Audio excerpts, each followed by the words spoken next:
decide to move house, there are all sorts of things that you have to consider. Is your new home big enough? How good are the schools? Is there a supermarket nearby? You may think you've got a lot covered, but sadly there's one thing you can't know about until after you've moved in, and that's the neighbours. Do you remember what poor Curly had to put up with when the Battersbys moved in next door? What's going on? You said she would turn it off! She did. We've had it off for over an hour. You don't expect us to have it off all night, do you? We've got a right to listen to music. And I've got a right to go to sleep! Well, we're not stopping you. How can I sleep with that racket then, eh? You know when you told me to tell you if you were disturbing me? Well, you're disturbing me. Oh, you can't come in my house like that! Oh, you can't come in my house! You can't get in my house!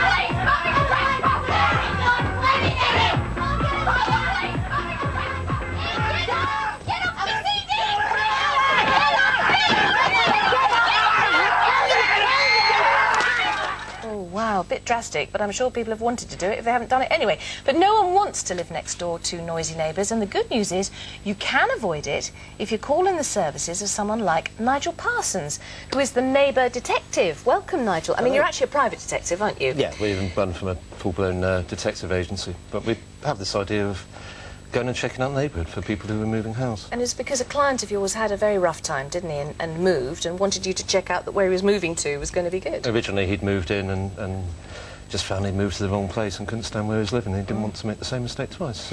So it costs about £325. That's right. For you to go and stake out someone's potential property. What do you do for that money?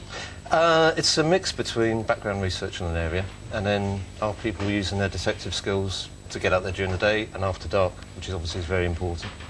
Find out what happens when the pubs close and whether there's a riot in the streets or nasty neighbours down there. Yes, a very good source of information is the postman and the milkman, you say? Oh, absolutely. Yeah, they're the angel people who'll tell you anything that's going on. And the guy in the corner shop, of course. So you're in the bushes, are you? Sort of twitching around in there? Oh, well, people don't quite hide in the shrubbery. There's one of the people, she's very good at this sort of thing. She does a big media student act, just catching people in the street and saying, come on, what's it like to live around here? Oh, that's clever. That's very clever.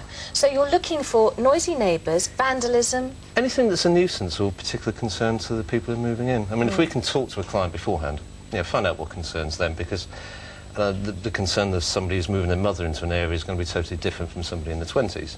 So get a feel of what they're like. I mean, okay, go and move into a London area and you know there's going to be certain considerations. Noise and traffic and so forth. I was interested to read that you, obviously, you relocate people from country to country. Yep. And the woman in America, living in Boston, which is lovely and peaceful and gorgeous, isn't it, wanted to move to Brixton. Yeah, and of course a little idea of what Brixton, perhaps, how it contrasted maybe with where she was living now. I mean, the same way it would happen in reverse if we move into the States. Pick a town and the name and you don't know the background into it. No.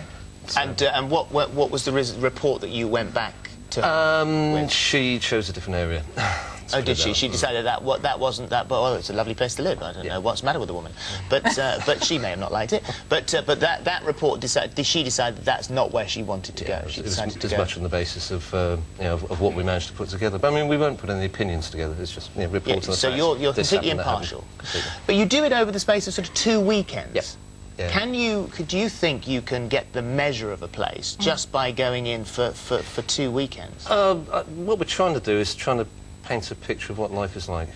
And people go with an estate agent and maybe visit it properly, possibly even once. I mean, twice if they're really keen. And I mean, it's nice having the smell of fresh coffee brewing through the house and the whole place looking rosy. But it doesn't really tell you what it's going to be like really living there. When you've settled in for 2 months and the realities of life have come across.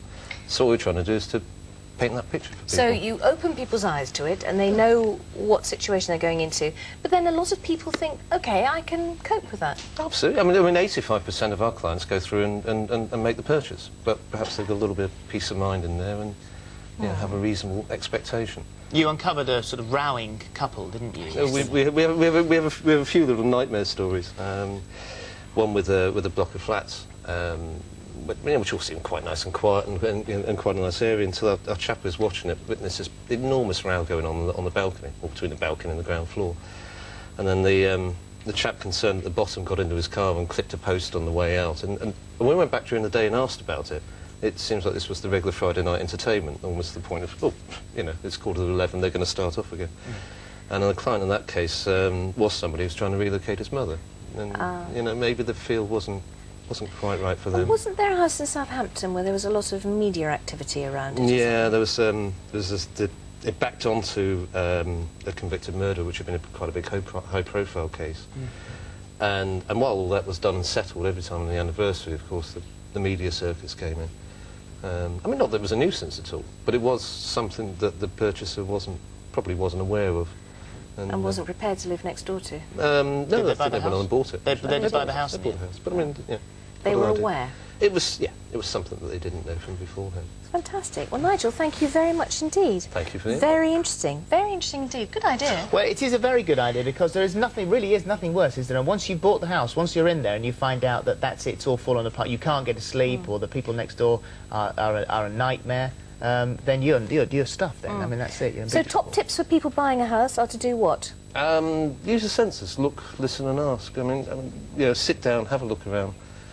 Just go and sit across the street and you know, watch what's happening over there and the next street and so forth. And Get talk in a to the local postman pub. and the milkman. Talk to the postman and the milkman. Local pub. Local pub is good as well. Yeah. Talk to the local pub. Thank you, right. Nigel. Thank Thank you you. very much indeed. Well, But don't get talking about- arrested for snooping. No, exactly. Talking about battling neighbours, we've got Thank you. Battle of the Sexes now.